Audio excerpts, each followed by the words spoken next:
Probablemente habrás escuchado de cosas como Cloud Code, Codex, Antigravity, entre otros, que parecieran ser este lado más complicado de asistentes populares como ChatGPT, Claude y los otros del mercado. Este tipo de soluciones te permiten poder programar asistido con la inteligencia artificial y así poder crear aplicaciones que te desbloquean un nuevo nivel de productividad. Hoy día hablaremos con Nolan sobre cómo podemos, los distintos perfiles técnicos y no técnicos, comenzar a aprovechar este tipo de herramientas para mejorar nuestra productividad. No te pierdas Inteligencia Artificial para los Negocios, tu podcast semanal donde aprenderás en simple cómo llevar la IA a tu organización.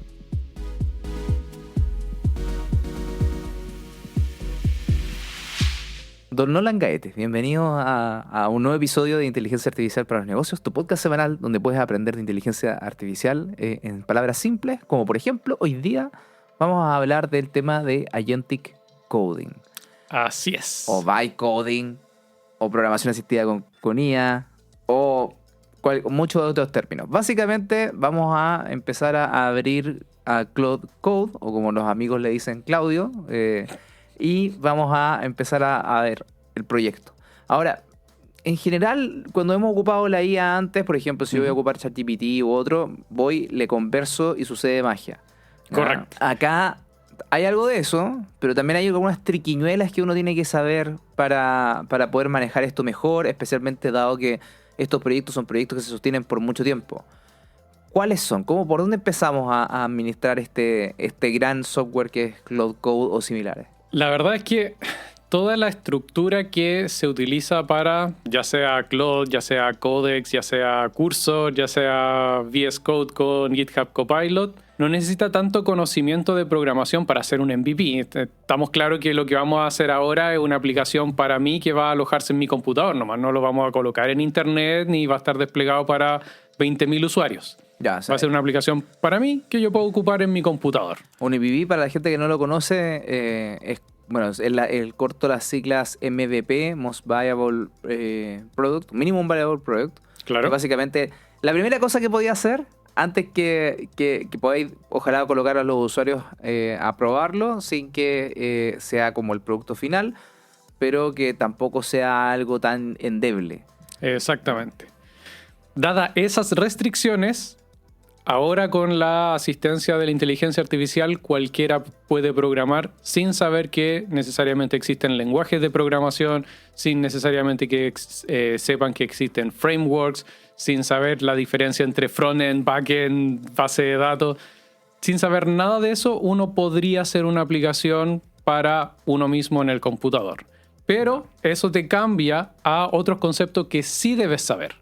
Okay. Por ejemplo, hay archivos que le describen a todos estos agentes, a todos estos modelos, de qué es lo que debe hacer y cómo debe hacerlo. Y ahí es donde aparece el primer concepto que masivamente las demás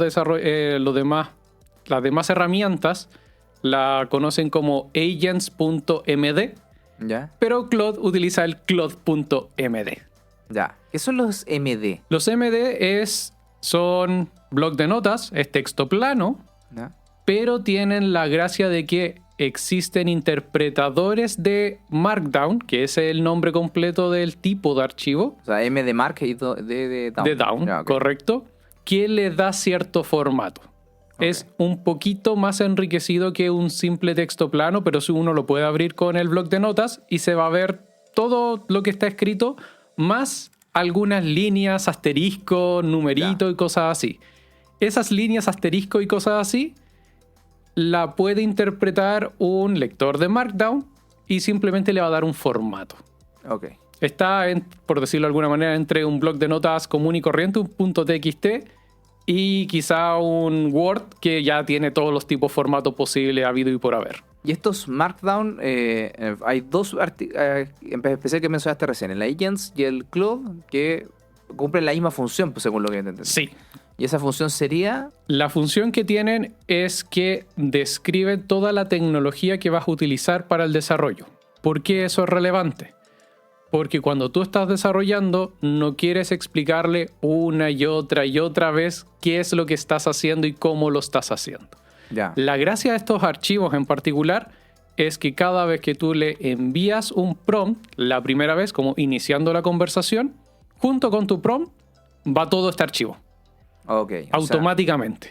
O sea, por ejemplo, si yo le digo, estuve haciendo un sitio web el fin de semana, lo cerré, pero retomo el lunes y digo, uy, tengo que cambiarle los colores porque mi jefe me dijo que mi marca era roja y yo hice todo en azul, que es la competencia, entonces algo malo está ahí. Le digo, hola Claudio, ¿puedes por favor cambiar los colores?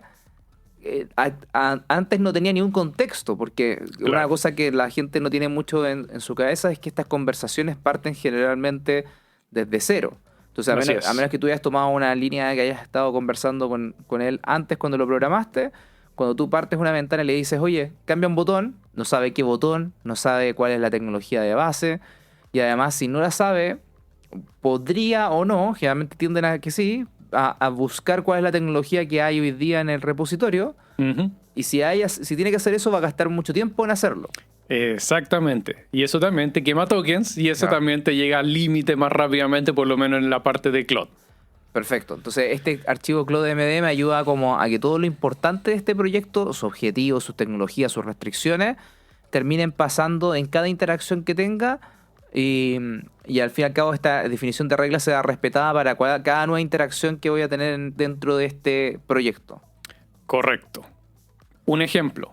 No necesitan ustedes saberlo necesariamente, pero existe un lenguaje, el más clásico, Python, que se utiliza para la parte del backend, es decir, lo que está atrás de bambalinas, no lo que ve el usuario. Yeah. Pero perfectamente todo lo que está en el backend también se puede desarrollar con Node.js. Que es otro lenguaje. Que es otro lenguaje, completamente distinto.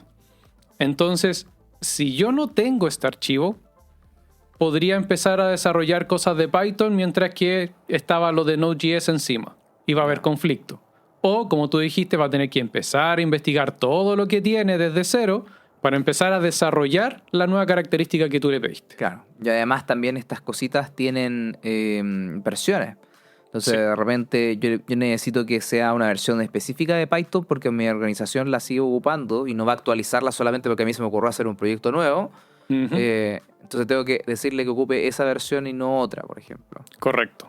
Todas esas características de desarrollo que son bien específicas de la aplicación en sí van en este archivo. O sea, hay un archivo que estos agentes van a ocupar de base.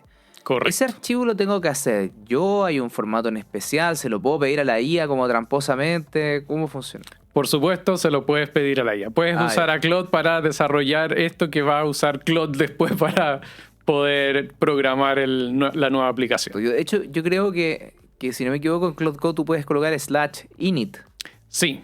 Si ya tienes algo iniciado y no generaste este archivo en un principio, con /init lo que va a hacer es justamente hacer esta investigación y lo va a colocar en este Claude.md que se va a mantener de ahí en adelante.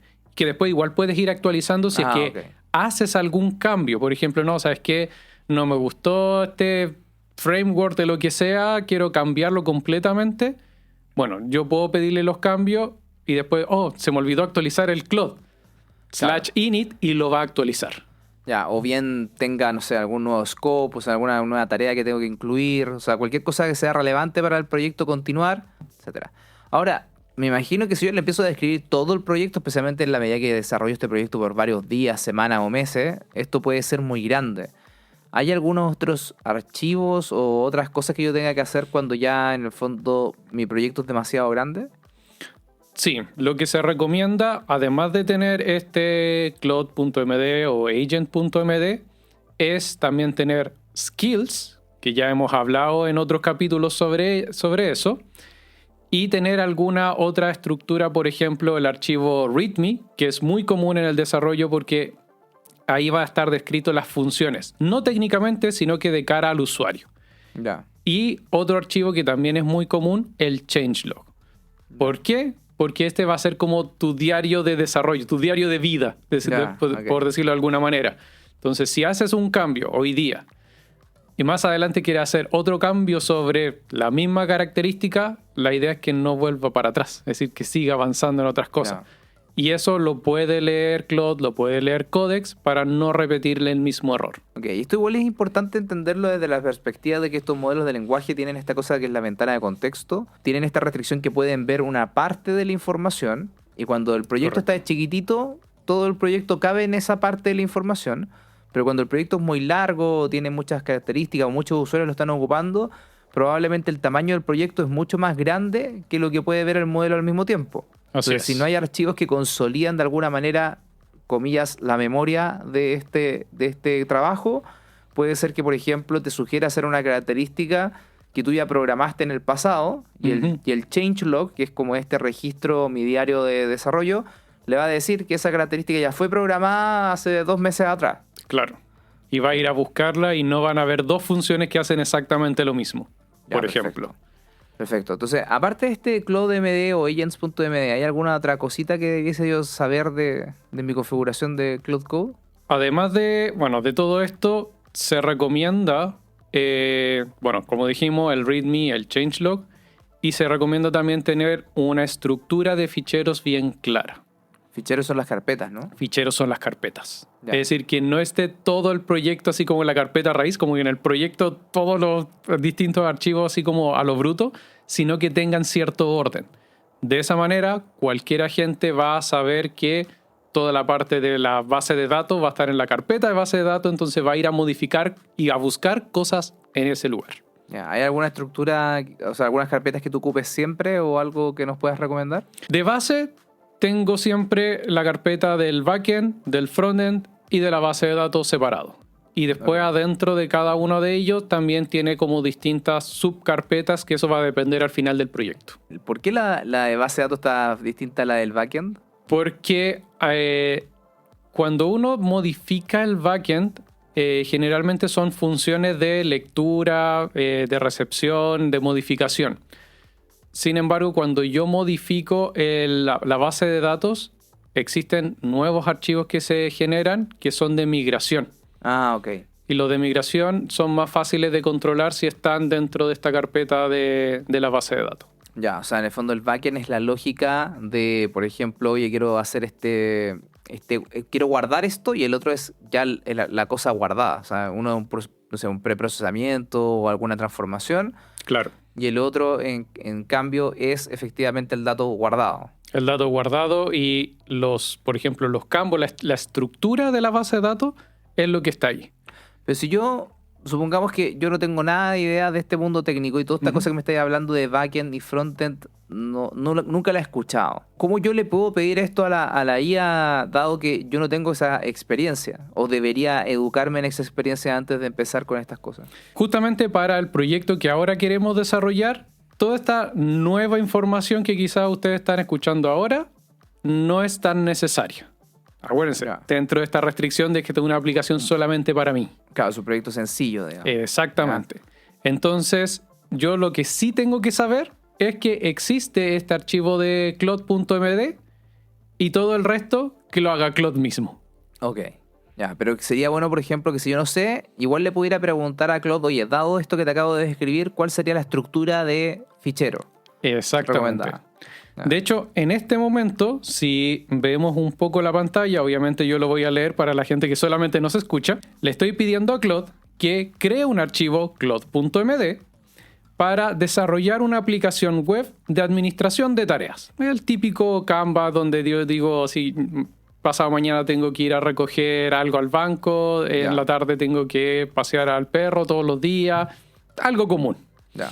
Y acá yo le digo, esta aplicación debe tener ciertas características. Aquí yo le describo cómo quiero que funcione la aplicación. Tener una vista Kanban, que es la típica con las columnitas donde Ya. uno va moviendo la tarea. Y una versión de lista. Simplemente como que me Arriba enliste hacia todo, claro, todas las tareas. La segunda es que las tareas al menos deben tener un título y una fecha de expiración, como para que no invente cosas. Y también deben haber tareas repetitivas, es decir, cuando cumple una tarea, inmediatamente se crea otra. Es básicamente una recurrencia dentro de la tarea. Ya. Ahí le expliqué la parte de la aplicación. Después yo le digo, en el documento MD, que ya le había dicho antes, define el lenguaje y el framework que el lenguaje y el framework a utilizar más conveniente. Ok. Que lo decida él. Ya. Pero dado que va a estar dentro de este archivo CloudMD, dentro del desarrollo después va a ser consistente con lo que haya decidido. Y ahí ya no me tengo que preocupar de qué es lo que está usando. Ahora, después obviamente la recomendación es lean el cloud.md y traten de entender un poco qué es lo que está haciendo o al menos qué decisiones está tomando. Considerando eso, y estoy pensando un poco como la persona que aún tiene dudas que si su proyecto es elegible para este inicio tan como más light, por decirlo de alguna manera, quizás una señal de alerta de como quizás este problema es un poquito más complicado de lo que podría ser administrable con estos MVP, es que alguien externo te haya definido una arquitectura súper rígida. O sea, por ejemplo, estoy tratando de hacer algo que tiene que ser sí o sí en PHP, en esta versión, y tiene que vivir exactamente en este entorno de deployment, ¿ya? Correcto. Entonces, quizás eso huele a que podría ser un poquito más complicado. Algunas cosas más que podrían oler a que oye, quizás esto es un poquito más extenso y acá es donde empiezo a caer a que si no sé lo que estoy haciendo podría haber algo de riesgo. Son cosas que necesiten vivir en lo que se le llama producción. Por ejemplo, que estén en un sitio web público para múltiples usuarios. Muchas veces esos múltiples usuarios además necesitan autentificación, que necesitan un usuario y contraseña. Cosa de que si tú no sabes lo que estás haciendo, sus usuarios y contraseña pueden quedar guardados de una manera poco segura. Así es. Supongamos que no hay tanto rollo. Si la persona le pone Colo-Colo 1, 2, 3 a la contraseña no pasa nada.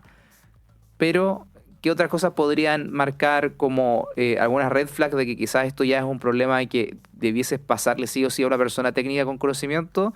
Por ejemplo, métodos de pago. Si tú le estás pidiendo a alguien que ingrese la tarjeta, o si estás trabajando con datos sensibles que múltiples usuarios van a ver, por ejemplo, un problema médico, etcétera.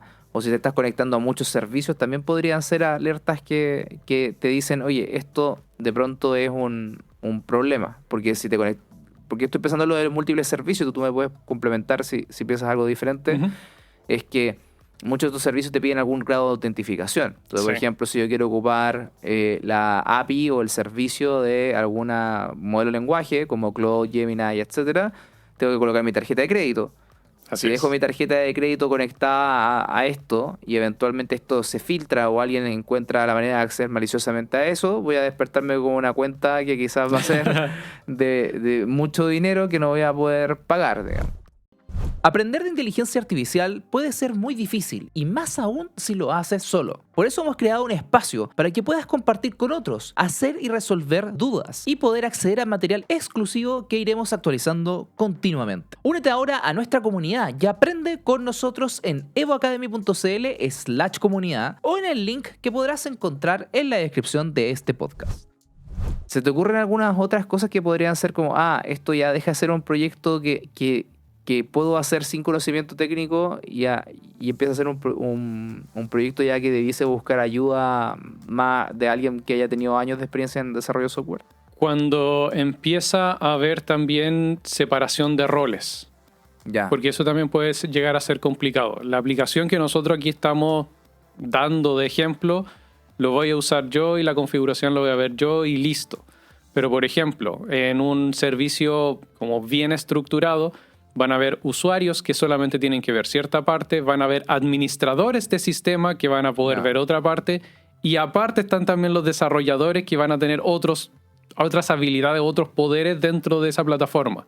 Entonces, cuando ya hay división de roles y tiene que ser bien específico porque yo no puedo ver lo que tú ves, también ya empieza a ser un problema un poco más complejo. Ya, perfecto. O sea, esas cosas ya son algunas alertas de cositas como, oye, quizás aquí ya se escapa un poco de hacer una herramienta sencilla, y a pesar de que uno pueda tener entusiasmo, ahí es donde uno ya empieza a recomendar, anda a buscar a alguien que sí pueda leer el código y estar seguro que no está dejando algo peligroso andando por su cuenta. Claro, y de hecho incluso si fuese, entre comillas, una aplicación simple con distintos logins, es decir, que tú puedas iniciar sesión, que yo pueda iniciar sesión, y que no tenga nada, incluso nada tan privado. No. Sin embargo, el hecho de desplegar en Internet también puede ser complejo, porque si lo despliegas mal, no es que funcione la aplicación mal, te puede salir una millonada. Claro. Entonces eso también tiene que ver con saber dónde dejarlo. O puede exponer a otras aplicaciones, porque también si alguien te hackea una aplicación puede ser que acceda al servidor completo, y en ese servidor completo quizás tú tienes otras aplicaciones que es complicado que acceda a la gente. Así es. Entonces, volvamos al ejemplo, que de nuevo es un ejemplo acotado, donde esto está diseñado para que pueda vivir en mi computador, pueda ayudar a mi productividad personal. ¿Cómo continuamos? Luego, además de decirle que me cree este archivo, también le especifico que me cree justamente los archivos de README, de changelog, que genere esta estructura de ficheros, de carpetas que habíamos dicho, óptima. Y también le digo que utilice skills si las encuentra. ¿Por qué? Porque cuando utiliza una skill, básicamente le estoy dando una receta, un procedimiento de lo que siempre debe hacer. Okay. Y de una manera como bien específica. De esa manera sí empieza a desarrollar cómo se ve la aplicación y después le pido cambios, que no me cambie cualquier cosa. Que sepa específicamente qué hacer en cada una de esas situaciones. Entonces, skills también es otra habilidad, es otro concepto que tú debes saber si vas a desarrollar con inteligencia artificial. Hay algunas cosas comunes que he visto en las skills, que por ejemplo el frontend suele tener como sus diseños o sus normas en una skill. Por ejemplo, qué colores ocupar, qué logos, qué tipo de diseño, porque hay diseños que son más minimalistas, otros que tienen más elementos, etcétera. Claro. Más allá incluso de la tecnología, porque hay muchas veces Sí. que el estilo se puede replicar en distintas tecnologías. ¿Ah? Entonces, si por ejemplo tú eres una organización que estás pensando en cómo le permites a tus distintos empleados que puedan hacer algo, Uh-huh. quizás de pronto sería bueno tener una skill que hable de ese diseño, porque si no, al fin y al cabo, lo que termina pasando muchas veces es que uno ve un sitio web y dice, esto fue hecho con IA. No porque esté malo, sino porque la IA converge, si es que no tiene estas guías, a un estilo bastante similar.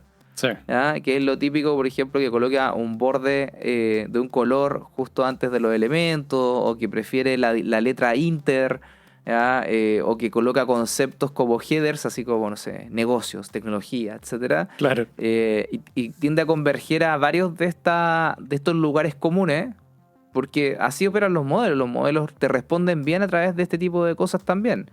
Pero se empieza a notar mucho, que fue creado con IA, a pesar de que luce hermoso y que técnicamente está correcto. Entonces, si uno quiere como salirse un poco de eso, quizá de pronto vale la pena gastar un poco de tiempo en crear una skill que sea más alineada con la marca, con los colores, con las tipografías, con los logos.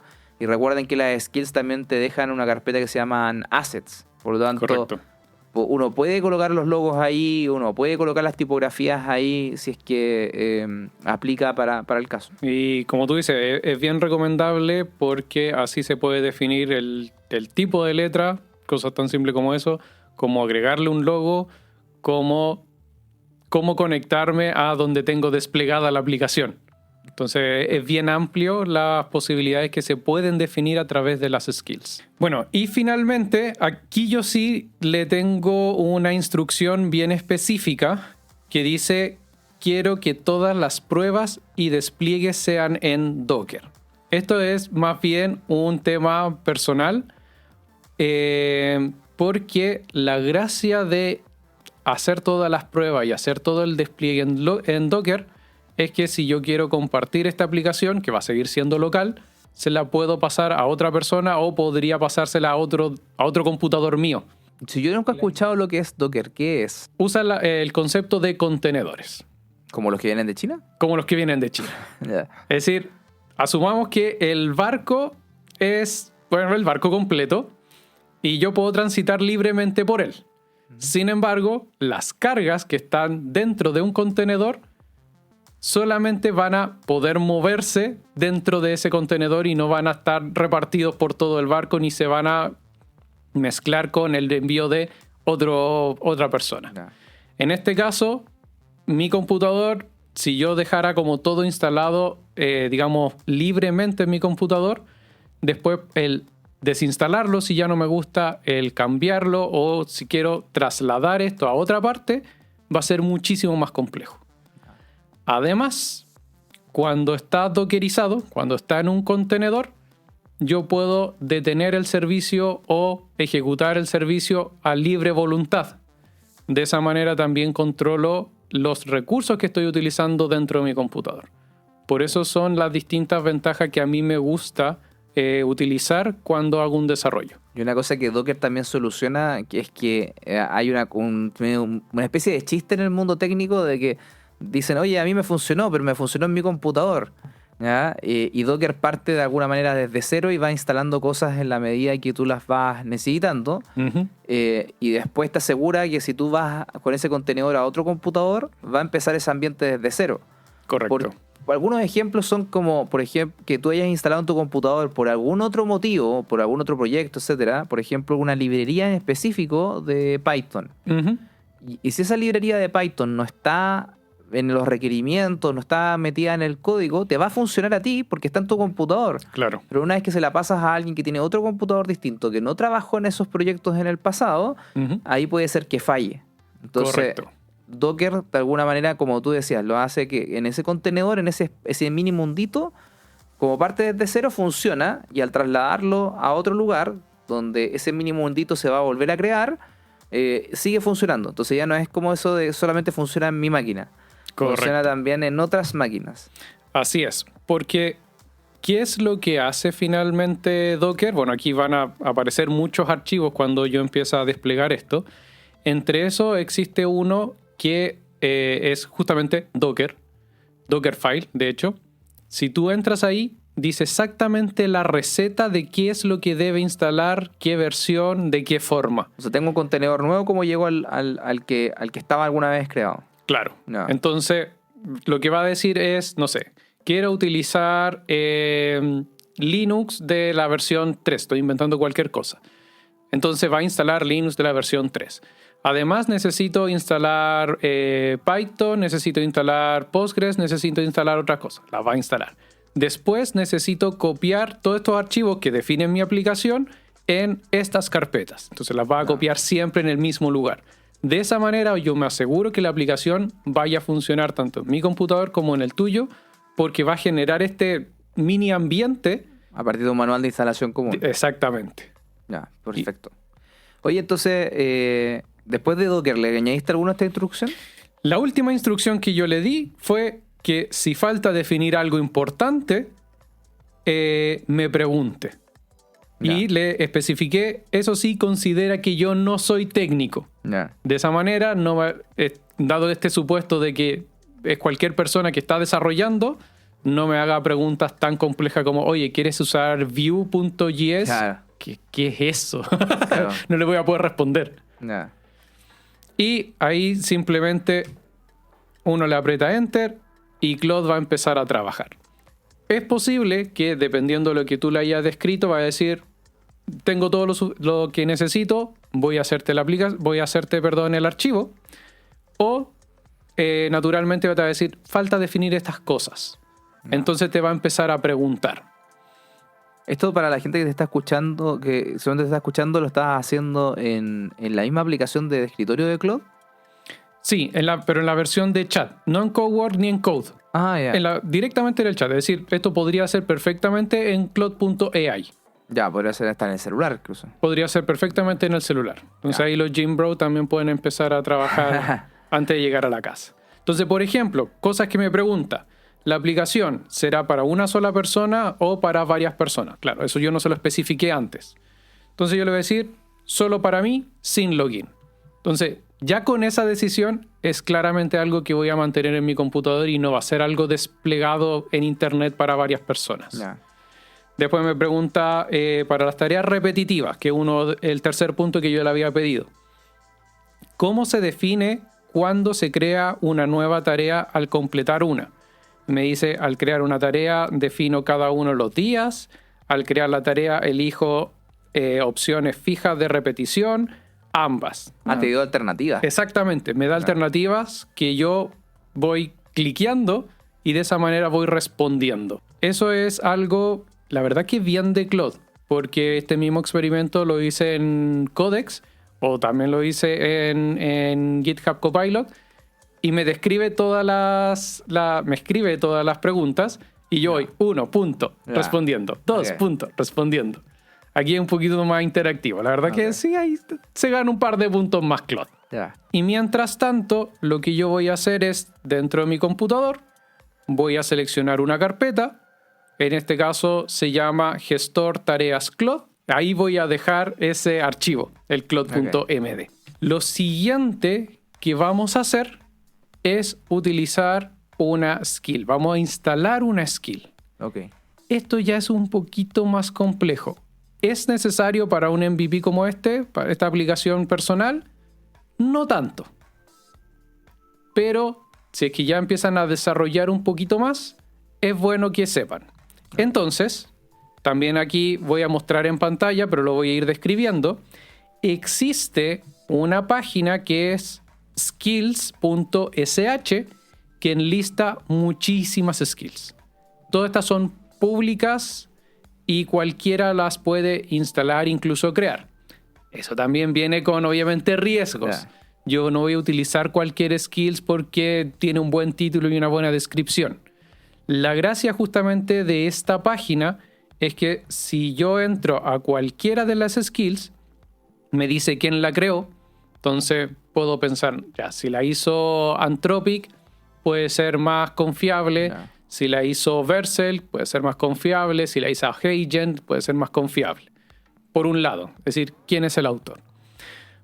En segundo lugar, te dice cuántas instalaciones ha tenido. Es decir, básicamente cuánta gente ha confiado en ella ya. Y finalmente, el tercer punto, si uno va bajando dentro de una skill, a la derecha existe una sección de Security Audits, donde existen 3 empresas que validan cuán segura es. Entonces te dice Pass, que no encontró nada. Warn, que te dice, oye, parece que esto podría ser peligroso. No necesariamente, pero podría ser. Y ya la versión roja de no la hagas. No la instales porque o está mandando información a alguna parte o te está instalando librerías que son poco seguras, cualquier cosa. Entonces, esa es una manera de validar de cómo se instala una skill. Y aunque podríamos decir que es simplemente copiar y pegar, ese pegar tiene que ser una terminal. Entonces ya tiene que estar relacionado un poquito con las terminales. Es decir, ya sea PowerShell o sea una terminal dentro de Linux. Y lo segundo, que esa instalación se hace con una tecnología que se llama NPX. Es decir, tienes que previamente haber instalado en tu computador Node.js. Entonces, por eso digo que es un poco más complejo. ¿Es recomendable? Sí. ¿Es obligatorio? Para este caso de uso, no. Pero es un concepto que podrían investigar. Entonces, ya tenemos nuestro Claude.md. Lo vamos a descargar y dejar en esta carpeta. La parte de las skills vamos a omitirla por ahora y que desarrolle solamente Claude con lo que se le ocurra. Y ya teniendo mi archivo mi Claude.md en la carpeta, vamos a ir a la sección de Code. Está Chat, está Codework y está Code. Y aquí recién nos estamos acercando a desarrollar. Si se dan cuenta, toda la parte de planificación es muy relevante, principalmente cuando estamos utilizando la IA para desarrollar. O como un copiloto. ¿Cloud Code también tiene un modo de planificación? Sí, la verdad es que todas estas herramientas tienen una versión de planificación. Y de hecho, antes de empezar a desarrollar, pese a que nosotros ya tenemos nuestro Claude.md, vamos primero a generar una planificación. ¿Cómo se hace eso? Dentro de Claude Code, y estamos utilizando la aplicación, no estamos usando la terminal, que es otra forma también de utilizar Claude Code. Pero si uno no es técnico, eso ya es como un poco más intimidante. Eso ya no es necesario. Lo primero que tenemos que hacer es seleccionar la carpeta donde tenemos ese archivo. Es decir, tenemos que definir una carpeta dentro de nuestro computador donde se van a crear todos los archivos que va a ocupar esta aplicación. Entonces, seleccionamos nuestra carpeta. En este caso, nuestro gestor tareas Claude nos va a preguntar si es que confiamos en este espacio. Sí, lo creé yo, así que puedo confiar. A veces. Y lo siguiente dijimos que era poder planificar. Entonces, ¿cómo se activa la planificación dentro de Claude Code? Tú vas a la parte de abajo donde está el prompt. Sí. Seleccionas, generalmente te va a decir aceptar edición o solicitar permiso. Claro, la parte donde dice modo, ¿no? Así La parte donde dice modo. Ya. Y ahí está el modo planificación, que es la opción 3. Ya. Perfecto. Entonces, ya tenemos la carpeta. Dentro de la carpeta tenemos nuestro Claude MD y seleccionamos el modo plan. Y aquí le podemos decir desarrolla la aplicación que se describe en @claude.md. Por ahora lo vamos a dejar así. Sin embargo, lo mejor es que tú le vuelvas a describir todo lo que quieres dentro de la aplicación. Y utilizar el Claude.md simplemente como este marco regulatorio de lo que debería ocupar. Ok. Y en ese momento vamos a apretar Enter y esperar. Ok. Porque ahora Claude Code nos va a volver a hacer varias preguntas de qué quieres desarrollar. Nos va a preguntar. Esperemos un poco a ver qué preguntas nos sale para no estar inventando. Nah. Igual hay veces que cuando uno hizo este Claude MD pensando en que fuera un plan, a veces no te pregunta. Pero este modo tiende a tener un bias, un sesgo a preguntarte. Trata de preguntarte como... Porque siempre encuentra alguna diferencia con lo que cree de lo que ya estaba planificado. Y aquí hay varias cosas quizás importantes de mencionar, no tan relevantes para el día a día, pero es como interesante igual de saber. En este momento, en el modo plan, brevemente me dijo que se cambió a Haiku. Porque lo que está haciendo, como dice, bueno, esto va a ser meramente texto. Va a simplemente utilizar el modelo más simple para poder darme estas preguntas. Claro. Listo. Claude acaba de terminar su plan. Me apareció aquí en la parte derecha de la misma pantalla. Y uno ahí puede leer paso por paso qué es lo que va a hacer. Ciertamente es un plan bastante técnico. Por ejemplo, me dice que va a utilizar el .env.example para guardar cosas de la base de datos.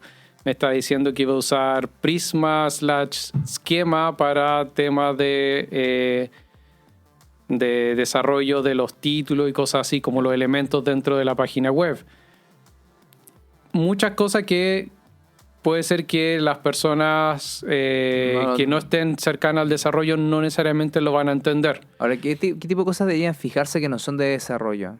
A mí en particular me ha pasado que de repente como que asumí cierta cosa en mi cabeza, pero veo que no está bien reflejada ahí. Algún supuesto del negocio o algún supuesto de cómo los sistemas en general debiesen funcionar y que no está explícitamente referenciada en el to-do. Entonces, en ese caso, suelo pedirle de que me haga esa modificación antes de avanzar. Claro, ahí va a depender mucho del plan que te vaya a describir. Y especialmente si no me voy a concentrar tanto en lo técnico, sino que en la usabilidad. Claro, ahí yo puedo ir modificando el plan por si es que me faltó algo, así como estoy leyendo. ¿Sabes qué? Me faltó, no sé, además de la fecha, inclúyele la hora. No. Cosas así. Y yo puedo ir modificando el plan antes de ejecutarlo. Ok. Y vale la pena hacerlo antes de ejecutarlo. O sea, vale Sí. la pena como gastar un tiempo en que quede bien bonito ese archivo. Correcto. Ok. Entonces, traten de leerlo. Váyanse a las partes que sean más de usabilidad. Y de esa manera después lo van modificando simplemente con el botón de revisar. Y uno le va ahí indicando qué es lo que quieres cambiar. Ok. Cuando ya está todo el plan listo, la verdad que lo único que queda es apretar Enter y esperar a que la magia suceda. Así que Acá- obviamente hasta aquí vamos a ver el tema de desarrollo porque puede demorarse 10, 20, 30 minutos. No vamos a esperar a que esto todo termine. Pero Pero claro, posteriormente ya empiezan a ver otras cosas que son relevantes de revisar. Ciertamente Claude probablemente va a hacer algunas pruebas de que todo se haya desplegado bien.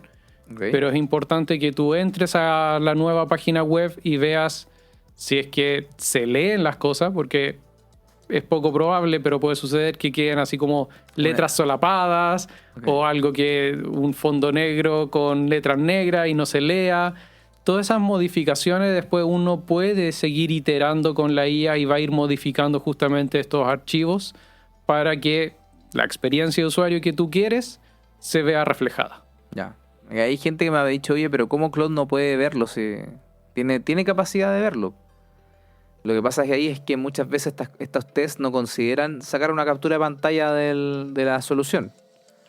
Entonces, y también, si saca una captura de pantalla, esto no entiende el mundo de la manera que lo entendemos nosotros. Entonces, el hecho de que algo esté solapado, que le falte como un espacio de protección o algunas cosas más estéticas, no las va a entender porque el software las entiende en términos de estructuras, no las entiende en términos de belleza o de otro criterio que el humano pueda tener. Exactamente. Por eso que después la revisión personal que tú le puedes hacer a esta aplicación es muy relevante. Cuando tú apretaste un modo, cuando dijiste aceptar ahora, terminaste cambiando del modo de planificación a un modo más de desarrollo. Claro, ahí habían dos opciones. Yo coloqué la opción de suelto y confío. Que en este momento dice modo auto. Es decir, a menos que quiera borrar algo, va a empezar a desarrollar por su cuenta. Va a crear y modificar todo lo que quiera. Cuando haga las pruebas y encuentre que algo esté fallando, lo va a cambiar sin preguntarme. Perfecto. Pero existe otro modo donde yo sí puedo intervenir más. Entonces, por ejemplo, puede decir, oye, me di cuenta que aquí hay un error, necesito modificar tal archivo. ¿Me das permiso? Sí, te doy permiso. Claro, y te preguntan muchas cosas. Porque finalmente, o sea, esos modos de alguna manera son una perilla entre pregúntame todo lo que vas a hacer hasta no me preguntes nada. Claro. El modo que estás ocupando tú, que es el modo automático, es el que yo encuentro un poquito más cómodo, especialmente cuando son proyectos de bajo riesgo. Claro. Porque lo que está haciendo, en vez de modificarlo inmediatamente en el software, es que lo modifica a menos, y si hay una acción importante como mover o borrar archivos o conectarse a alguna cosa que pueda generar un cobro, el resto le va a decir que sí, va a continuar hacia adelante. Correcto. Si no, te va a preguntar, y ojo que si por ejemplo tú estás distraído y no ves el computador, la pregunta va a quedar abierta y te va a decir, oye, ya han pasado 60 minutos y aún no me contestas, y yo, chuta, y sí, sí, y sigue. Sí, exactamente. No te cobran, no es como un taxímetro, no te cobran por ese tiempo muerto. Ya te cobraron por los tokens que llegó hasta hacerte la pregunta y hasta cuando tú le contestes, no es como, a pesar que tiene un indicador que dice que está aumentando los minutos, no te están cobrando por esos minutos. ¿Sientes que todos hablan de inteligencia artificial, pero tu empresa aún no la aprovecha? En Evo Academy te ayudamos a llevar la IA a resultados reales con nuestros cursos para empresas. Estos cursos son actualizados, personalizables y aplicados a tu trabajo. Por ejemplo, nuestro curso IA para los negocios es ideal para equipos que están explorando el potencial de esta tecnología, mientras que nuestros cursos de Claude, Gemini, ChatGPT y Copilot están pensados para quienes quieren aprovechar al máximo estas herramientas. Revisa nuestro catálogo completo en evoacademy.cl/cursos-corporativos o en el enlace que encontrarás en la descripción de este video. En este momento voy a mostrar un poco en pantalla la carpeta que originalmente habíamos colocado. Para los que no me están viendo, se los voy a describir. En un principio en la carpeta solamente teníamos el Claude.md. Okay.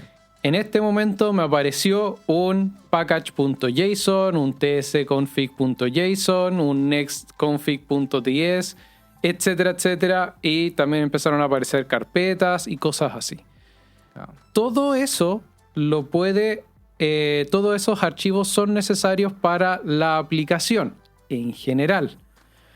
Cuando empieza a necesitar conocimiento técnico, puede que algo de esto sea redundante. Claro, alguien que no sabe programar va a dejar que lo cree nomás, pero si yo quiero tener una aplicación eficiente, que ocupe los recursos que de verdad necesita ocupar y no mucho más, ahí ya empiezo a necesitar también conocimiento técnico. Obviamente, antes del capítulo, esta prueba ya la habíamos hecho, entonces lo que voy a hacer es justamente aprovecharme de Docker y ahora ponerle play, es decir, ahora va a funcionar. Ok. Tengo que esperar obviamente que todos estos servicios inicien correctamente y en ese momento yo voy a abrir el explorador y va a entrar a una página que se llama localhost 2.3000. Ok. ¿Me estás diciendo que es eso? ¿Que te puedo hackear con esa URL? No. Siempre que ustedes vean localhost es porque esa aplicación web está en un computador específico. Ya, se está funcionando en tu máquina. Solamente en mi máquina. Sí, Localhost es una forma de computador para decir yo mismo. Ah, ya. Ok. Es simplemente eso. Y los 2.3000 es porque en este caso Claude decidió utilizar un puerto en particular. ¿Por qué? Porque yo mismo, el computador, tiene varios servicios. Ya, pero ¿a cuál estoy entrando? Ah, estoy entrando al que está en la puerta 3000. Ok. Entonces, cuando yo hago cualquier aplicación, ya sea con Docker o instalada como derechamente en mi computador, siempre va a tener un puerto. Porque existen otros servicios también que comparten obviamente los recursos dentro de mi computador. Cuando yo me meto en una simplemente página eso. no veo ese punto. ¿Es porque ya está configurado? Así es. Cuando uno entra a Internet, esos puertos siguen existiendo, pero existen como la versión default. Ya. Si uno entra a un HTTP, siempre va a entrar al 80, a menos que el desarrollador haya decidido entrar a otro Ok. puerto. Si es un HTTPS, va a entrar al 443. En este caso, como tengo que convalidar con todas estas aplicaciones que tengo instaladas en mi computador, en particular la 3000 estaba vacía. Pero cuando yo despliego, uno asume de que ese puerto estándar, el 80 o el 443 en el caso de los HTTPS, siempre va a estar vacío en esa máquina. Entonces no tengo que agregárselo. También obviamente facilita la navegación de los usuarios comunes y corrientes. Perfecto. Tú ahora ocupaste Cloud Code para esto, porque obviamente está muy de moda, etcétera. Y hay un par de cosas que creo que serían interesantes a hablar. Primero, de que Cloud Code parte con la licencia de pago. Lamentablemente, si uno no tiene la licencia de pago de Cloud, no va a poder ocupar esto. Así es. Ahora, ¿eso quiere decir que estamos perdidos y que no, por lo tanto, lo que me estás diciendo no lo puedo aplicar en ninguna otra cosa? No, porque hay dos maneras para poder zafar este problema. Bueno, tres, considerando que una es poner la tarjeta igual. Claro. Pero una es que Cloud Code tiene una manera, no es tan sencilla, pero se puede hacer de dirigirlo a otro modelo de lenguaje. Sí. ¿Ya? Porque ahí es donde entra un concepto de que Cloud Code no está inherentemente pegado a Cloud. Ujú. ¿Ya? Por lo tanto, acá en lo que estamos ocupando nosotros, sí estamos ocupando todos los servicios de esa compañía, pero la estructura de Cloud Code, que de hecho alguna vez se filtró y hay gente que la puede buscar en internet, se soporta por la combinación entre el modelo, Opus, Sonnet y Haiku, y Fable estuvo un ratito y se fue, Sí. ¿ya? Y el otro es todo lo que le permite, por ejemplo, acceder a los archivos, tener estos comandos del plan, el init, etcétera, que tiene dentro de su respectivo uso. Ujú. Entonces, a eso se le llama hoy día como el arnés. ¿Ya? Exactamente. Entonces, yo podría agarrar el arnés de Cloud y cambiarlo a otro modelo. ¿Ya? De nuevo, no es tan sencillo, no se los recomiendo tanto si no tienen, no se sienten confiados en eso. Y la otra es ocupar alguno de los competidores de Cloud Code. ¿Ya? Por ejemplo, Codex, que es de OpenAI, la empresa detrás de ChatGPT, forma parte de esta solución de ChatGPT. Ujú. Incluso el plan gratuito tiene alguna cuota básica de Codex. Claro. Por lo tanto, si yo tengo una cuenta gratuita de ChatGPT, puedo tener acceso a algo como lo que me estás mostrando tú.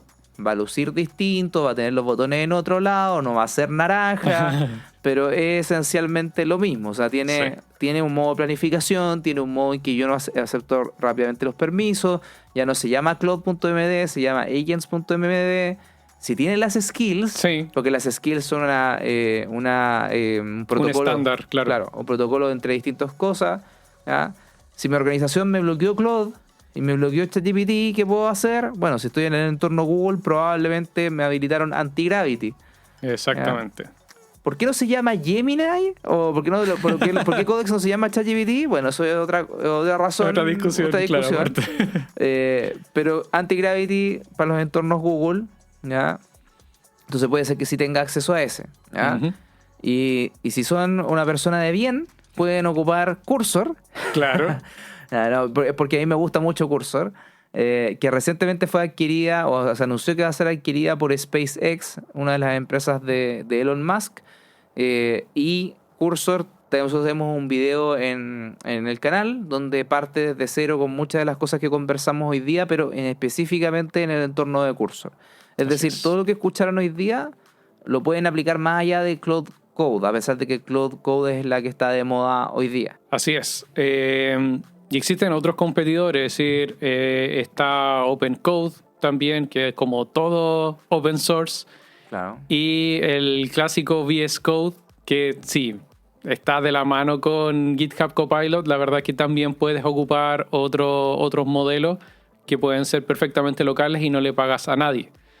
Ahora bien, esos modelos locales obviamente no son tope de línea y el modelo que vas a poder instalar va a depender mucho de la máquina que tú tienes. Y hay distintas restricciones que cada uno puede tener. ¿Qué pasa si yo estoy haciendo esto en un entorno corporativo? Estoy en una empresa grande que tiene altas políticas de tecnología. ¿Debería poder instalar estas cosas? O sea, en el fondo es algo que mi organización generalmente habilita, como por ejemplo podría ser un Microsoft Copilot o otro similar. La verdad va a depender mucho de las políticas de ciberseguridad. Probablemente si tú estás en una empresa grande va a estar bloqueado. Ok.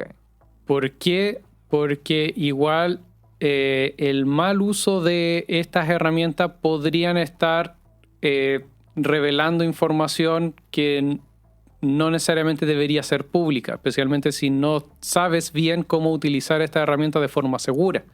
Entonces probablemente está bloqueado de alguna manera. ¿Y eso es porque yo le caigo mal al gerente de tecnología o...? No, porque uno, Cloud Code y cualquiera de estas tienen la facultad de modificar cualquier cosa en tu computador. Okay. Y podrían tener acceso si tú le das. Ya. Si yo digo sí, dale. Exactamente. Además, si eso lo conectas a, por ejemplo, la base de datos de tu organización y le das el sí, dale y de repente borraste la base de datos más su respaldo, son hartos millones de dólares que podrías estar perdiendo. Hoy justamente el otro día me junté a tomarme un café con alguien y me decía que se consiguió la base del SQL Server de su ERP. ¿Ya? O sea, en el fondo donde manejan las facturas y cosas así, justo el acceso directo a la base de datos. Y dijo, no, si yo lo conecté. Y yo lo escuchaba y decía, o sea, llegué ya a tomar atención de lo que está diciendo Claude. Actualmente puedes ir a afectar directamente el corazón de donde está tu información financiera hace años. Ahora, probablemente se han hecho respaldos, pero quizás la información de los últimos días la vas a perder si con una jugada mal hecha. Por eso es importante de que si ustedes están en esa situación, háganlo con un poquito más de conocimiento técnico. Ahora, sí, para los conocimientos que aprendimos hoy día, si para ustedes son la primera vez que lo están escuchando, son ideales para poder hacer proyectos que son, de nuevo, como comentábamos antes, más acotados y que permiten para tu productividad personal, no para hacer un sistema para todos. Así es. Entonces, para ir como consolidando el capítulo, ¿hay alguna cosa que no hayamos discutido que te interesaría compartir con la audiencia? Sí. Incluso si tú estás haciendo esta aplicación a nivel personal, obviamente quizás en el uso del día a día tú quieras agregarle más características o modificarle cosas, etcétera, etcétera. Recuerden que la IA alucina. Eventualmente algo que funcionaba antes va a dejar de funcionar en estas iteraciones. ¿Cómo lo recupero? Ahí existen los sistemas de versionamiento. Okay. Y ahí caemos al tema que viene a ser Git. Y GitHub, si es que quieres tenerlo además un respaldo en la nube. Son dos tecnologías distintas, por si acaso. Ya. Así como está GitHub, está también GitLab.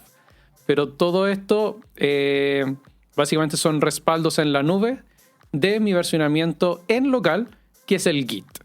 Ya, que o sea, también sí. es un software aparte que se tiene que instalar. Si yo, por ejemplo, hago esta herramienta de tareas y después, por ejemplo, le quiero añadir una tarea, o sea, unas versiones que administren tareas más complicadas, y después me doy cuenta que la embarré, hice algún problema, puedo volver a una versión anterior siempre y cuando la haya guardado. Exactamente. Ya. Si guardé como esa fotografía y después construí sobre ella, podría tener este control Z, el deshacer, Ya. y vuelva a esta versión estable Ok. que sí me servía. Ya, perfecto. Obviamente eso está mucho más afuera del alcance del capítulo, pero para la gente que quiere interiorizarse más, hay un recurso dentro del canal que nuestro querido Jonathan, siempre dice él que nosotros tratamos mal, así que no, ahora nuestro querido, hermoso, fantástico doctor Jonathan hizo un tutorial de GitHub que por supuesto va a quedar vinculado en la descripción, donde ustedes pueden entrar y saber mucho más de cómo se hacen estos versionamientos. Ujú. Lo importante es que en todas estas plataformas que hablamos recién, Cloud Code y sus competidores, están bien conectadas con esa y tú puedes eventualmente decirle al asistente, por ejemplo, oye, guarda lo que llevamos hecho en GitHub. Sí. Y lo va a entender. ¿Ah? Entonces va a poder hacer las GitHub cosas para que se GitHub guarde. Exactamente. Los últimos temas es si empiezas a investigar un poco más y encuentras que esto te gusta y quieres seguir profundizando, sin llegar a cosas aún más técnicas, hay capas entre medio, por ejemplo, los conectores, que no hablamos ahora, pero podrías utilizar, y ahí ya empiezas a agregarle información de otros sistemas que ya existen a tu desarrollo. Obviamente, por cada una de esas capas de complejidad también agrega temas de seguridad. Hay que hacerlo de a poco. Claro, buenísimo. De hecho, una cosa súper reciente que que lo anunciaron hoy día, es que los artifacts, que son como cosas visuales que uno tiene en Cloud Chat y en Cloud Cowork, ahora ya se van a poder hacer en Cloud Code también. Okay. Que en general Cloud es al revés, como que hace todo en Code primero y termina pasándole Claro, derivándolo al resto de nosotros, digamos, a la plebe, Sí. las cosas cool. Ahora fue al revés. Así que siguen apareciendo cosas en este ecosistema. Bueno, Nolan, muchas gracias por habernos contado hoy día cómo poder iniciar en este intimidante mundo del código, en esa pestaña que uno no abría porque decía, no sé si me da. Ahora sabemos que podemos ir, pero siempre con algunos resguardos que hablamos durante el capítulo. No es nuestra intención sobrevenderles y decirles, usted no necesita programar. No, sí necesitas programar, Sí. pero hay ciertas aplicaciones que para productividad personal que realmente necesitan más complejidad que se pueden hacer efectivamente con las cosas que aprendimos en el capítulo de hoy día. Mi nombre es Sebastián y Nora nos acompañó hoy día viendo esto y esto fue Inteligencia Artificial para los Negocios. Nos vemos en un siguiente capítulo. Hasta la próxima.